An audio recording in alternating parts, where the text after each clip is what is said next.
अगर आज के समय में इस पृथ्वी पर सबसे ताकतवर स्पीशीज को देखा जाए तो उनमें सबसे बड़ा नाम हम इंसानों का ही आता है।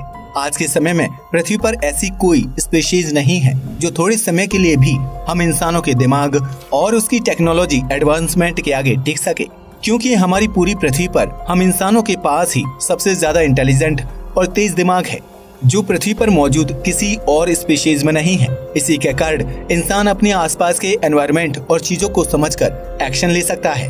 आज के समय में हम इंसानों का दिमाग हमारी पृथ्वी तक ही सीमित नहीं है, बल्कि हम पृथ्वी के आसपास ग्रहों और अपनी सोलर सिस्टम और यहाँ तक कि अपने यूनिवर्स के बारे में भी लगातार जान रहे हैं। और हमारी रिसर्च के मुताबिक अभी तक हमारे यूनिवर्स में भी हम इंसानों से ज्यादा इंटेलिजेंट कोई एलियन स्पीशीज मौजूद नहीं है, और अगर है भी तो शायद वो हमारी नजरों से अभी तक काफी दूर है। पर इंसानों की इतनी इंटेलिजेंसी को देखते हुए सवाल उठता है कि आखिर कैसे पृथ्वी पर हम इंसानों का जन्म हुआ, और आखिर वह पहला इंसान कैसे जन्मा था जिसने पृथ्वी के सबसे इंटेलिजेंट स्पीशीज की नींव रखी। तो दोस्तों, आज हम जानने वाले हैं कि पृथ्वी पर सबसे पहले इंसान का जन्म कैसे हुआ था। आप सब जानते ही होंगे कि हम इंसान इस धरती पर हमेशा से ही मौजूद नहीं थे, क्योंकि यदि ऐसा होता तो शुरुआत में जब धरती पर डायनासोर्स जीवित हुआ करते थे तब हम उनके साथ कैसे रह पाते, क्योंकि डायनासोर्स के रहते हुए हम इंसानों का पृथ्वी पर अच्छे से डेवलप हो पाना लगभग नामुमकिन था। और अगर डायनासोर्स के समय हम इंसानों की एक डेवलप स्पीशीज मौजूद होती तो शायद वो भी डायनासोर्स की तरह पृथ्वी पर से विलुप्त हो चुकी होती। और ये इस बात का प्रमाण है कि हम डायनासोर्स के मृत्यु के बाद ही धरती पर आए होंगे। लेकिन क्या कभी आपने सोचा कि पहला इंसान धरती पर कैसे आया था और कहां से आया था?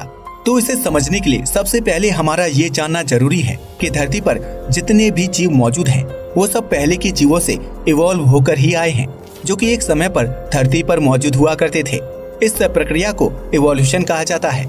वैज्ञानिकों ने रिसर्च में पाया कि हमारी पृथ्वी पर जीवन की शुरुआत समुद्र से हुई थी। पृथ्वी पर जीवन की शुरुआत आज से करीब 3.5 बिलियन साल पहले माइक्रो ऑर्गेनिजम्स की फॉर्म में हुई थी। यानी कि यह इतना छोटा था कि इसे हम अपनी आंखों से देख नहीं सकते थे, और यह पानी के अंदर काफी गहराई में रहा करते थे। लेकिन बाद में जब धीरे धीरे इवोल्यूशन होता गया तब इन माइक्रो ऑर्गेनिज्म में काफी सारे बदलाव होना शुरू हो गए। यह सिंगल सेल्यूलर से मल्टी सेल्यूलर बन गए, जिसके बाद इनमें कई कॉम्प्लेक्स स्ट्रक्चर बनने लगे, और समय के साथ यह पूरे मल्टी सेल्यूलर ऑर्गेनिज्म इवॉल्व होने लगे। इनमें से कुछ उस पानी में ही रुक गए और कुछ धीरे धीरे पानी से बाहर जमीन पर भी रहना शुरू कर दिए। इसके कई हजारों लाखों साल तक इवोल्यूशन कुछ इस प्रकार हुआ कि बड़े बड़े जीव भी धरती पर अस्तित्व में आ गए, जैसे कि डायनासोर्स। और ऐसा भी कहा जाता है कि इन डायनासोर्स की प्रजातियों के खत्म होने के बाद ही ह्यूमन इवोल्यूशन की शुरुआत हुई। आइए हम इसे और भी गहराई से समझने की कोशिश करते हैं।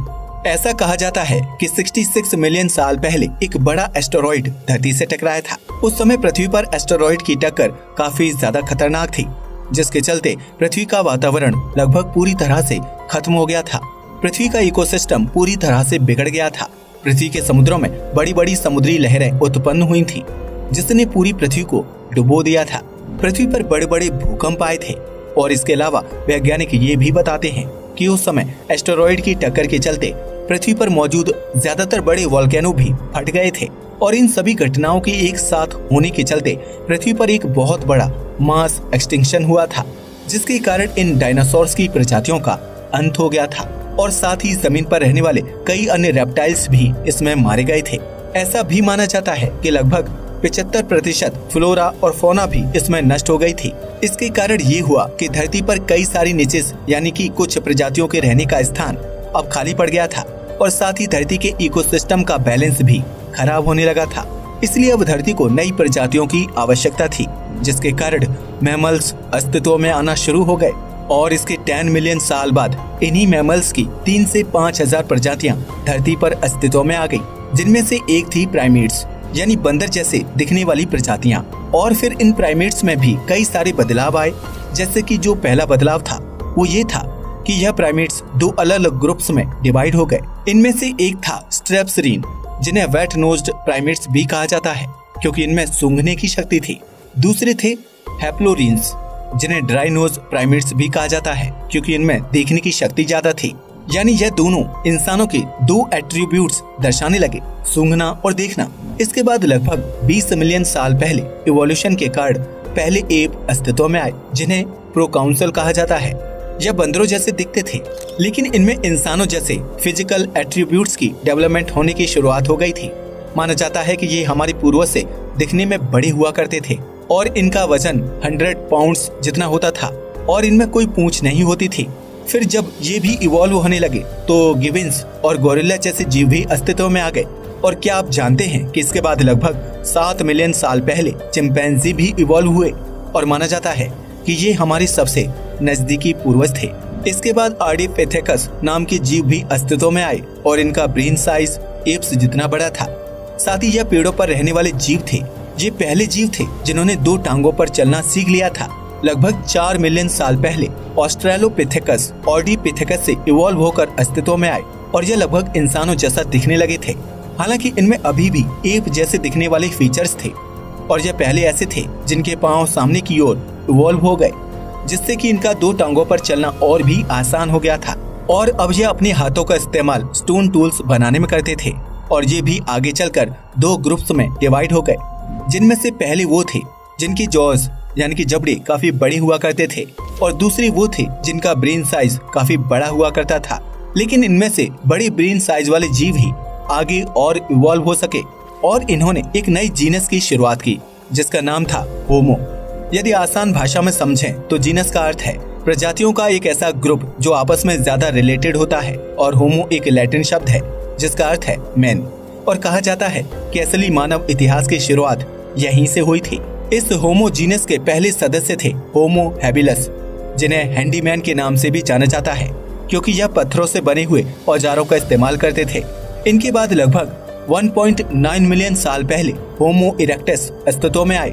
इनकी टांगे लंबी होती थी और बाजू थोड़ी छोटी, जो कि आज के मॉडर्न ह्यूमन जैसी थी। अब यह पेड़ों से हटकर पूरी तरह से जमीन पर रहना शुरू कर दिए थे। इनका ब्रेन साइज भी काफी बड़ा था, लेकिन बाद में यह अफ्रीका के बाहर माइग्रेट करने चले गए। इन्हीं के कारण मानव धरती पर अलग अलग जगह रहने लगे। इसलिए ये कह पाना मुश्किल है कि इनके कौन से ग्रुप से आगे का इवोल्यूशन हुआ था, क्योंकि अब यह कई जगहों पर फैले हुए थे। इनके बाद लगभग 3 लाख साल पहले होमो सेपियंस अस्तित्व में आए। इनका ब्रेन साइज पहले से ज्यादा विकसित था और साथ ही यह ज्यादा क्रिएटिव और इनोवेटिव भी थे। यही कारण था कि इनके पहले धरती पर मौजूद नियांडरथल कम क्रिएटिव होने के कारण अस्तित्व से हट गए और इन होमो सेपियंस ने उनका स्थान ले लिया। उस समय होमो सेपियंस पृथ्वी पर मौजूद सबसे ज्यादा इंटेलिजेंट स्पीशीज थी, जो अपने शिकार को आधुनिक पत्थरों के हथियारों के जरिए आसानी से शिकार कर सकती थी। इसके अलावा होमो सेपियंस की क्रिएटिविटी के चलते होमो सेपियंस अपने आसपास के एनवायरनमेंट को दूसरे जानवरों से ज्यादा अच्छा समझ सकते थे और अपने आप को दूसरे जानवरों से बचा भी सकते थे। होमो सेपियंस की इसी क्रिएटिविटी के कारण होमो सेपियंस ने समय के साथ अपनी सभ्यताओं को मजबूत करने और अपनी टेक्नोलॉजी को मजबूत करने पर लगातार काम किया। होमो सेपियंस ने समय के साथ जानवरों के शिकार के साथ साथ वेजिटेरियन चीजों को भी खाना शुरू कर दिया और खेती जैसी चीजों को समझा। खेती वह पहला कदम बताई जाती है जिसने आज के मॉडर्न इंसानों की नींव रखी, क्योंकि इसके बाद हम होमो सेपियंस ने कभी पीछे मुड़कर नहीं देखा। और आजकल विज्ञान के विकास और उन्नति के कारण हमारा और भी विकास हर दिन हो रहा है। अब हम इतने समर्थ हो चुके हैं कि हम अपना जीवन अच्छे से जी सकते हैं और टेक्नोलॉजिकल एडवांसमेंट्स के कारण हर दिन बनने वाले नए नए डिवाइसेस हमारे जीवन और आसान कर देते हैं। तो हम उम्मीद करते हैं कि अब आप इस रहस्य को समझ गए होंगे कि किस प्रकार धरती पर पहला इंसान आया था और कहां से आया था। आज के समय में भी हमें कई सारे प्रमाण मिलते हैं कि किस तरह ह्यूमन इवोल्यूशन हुआ था। इन प्रमाणों में सबसे ज्यादा सहायक हैं फॉसिल्स यानी कि जीवाश्म। हमें हमारे पूर्वजों के कई सारे जीवाश्म मिले हैं जिससे हम ये बता सके कि वह कितने बड़े हुआ करते थे और उनमें और हम में क्या फर्क था, और ये भी अनुमान लगाया जा सका कि वह कैसे दिखते थे। साथ ही कुछ आर्कियोलॉजिकल साइट्स की खुदाई के दौरान भी ये पाया गया कि किस प्रकार हमारे पूर्वज पत्थरों के बने औजारों का इस्तेमाल करते थे। खुदाई के दौरान न केवल हमें ये पता चला कि किस प्रकार ये अपना जीवन जीते थे, बल्कि हम ये भी समझ पाए कि इनकी क्या मान्यताएं थी। उदाहरण के लिए जैसे यह मृत जीव को दफना दिया करते थे, जो यह दर्शाता है कि इनमें भी कुछ बिलीफ पैटर्न्स होते थे जो भी आज के समय में इवॉल्व हुए हैं। तो दोस्तों, कहने का मतलब ये है कि हम इंसानों का जन्म किसी एक इंसान से नहीं हुआ था, बल्कि आज हम जो इंसान हैं जिस फिजिकल स्ट्रक्चर और जिस दिमाग के साथ मौजूद हैं, वह पृथ्वी पर लाखों हजारों साल के इवोल्यूशन के चलते ऐसा बना है जैसा आज हम उसे देख रहे हैं। और ये इवोल्यूशन लगातार जारी है और आगे भी आज से कई हजार या लाख साल बाद हमें हमारी अपनी ही इंसानों के शरीर और यहाँ तक कि दिमाग में भी काफी ज्यादा बदलाव देखने को मिलेंगे। और ऐसा भी हो सकता है कि आज की तुलना में हमारी फ्यूचर की मानव सभ्यता आज के हम इंसानों से हजारों गुना ज्यादा समझदार और तेज दिमाग वाली हो। कुल मिलाकर कहने का मतलब है कि इवोल्यूशन कभी नहीं रुकता है और ये लगातार जारी रहता है।